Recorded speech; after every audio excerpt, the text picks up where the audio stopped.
Buonasera e ben ritrovati con l'informazione flash di New Sicilia, i principali titoli del pomeriggio. Sono trascorsi 40 anni dal vile assassinio per mano mafiosa di Giuseppe Fava, giornalista che ha messo la sua passione civile al servizio della gente e della Sicilia. Questo è il ricordo del Presidente della Repubblica Sergio Mattarella in occasione dell'anniversario della morte del giornalista catanese. Un uomo di 47 anni è stato trovato morto in casa nel centro di Favara, in provincia di Agrigento. Il cadavere presenterebbe dei traumi al cranio. La procura ha aperto un fascicolo d'inchiesta per fare luce su quanto accaduto. Sul corpo dell'uomo sarà effettuata l'autopsia.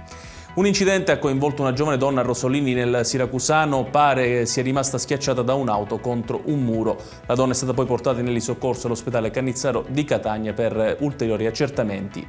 Lo sport con il Catania che continua a rinforzarsi sul mercato dopo l'ufficialità di Welbeck e Cicerelli, in arrivo Celli, Cianci e Costantino. Per mister Luca Lerri la squadra va ulteriormente puntellata, ma bisognerà lavorare anche in uscita.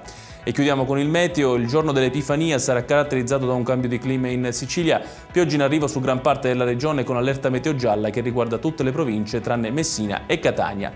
Ed è tutto per questa edizione, tutti i dettagli su queste notizie li trovate sul nostro sito www.newsicilia.it. Grazie per averci seguito e arrivederci.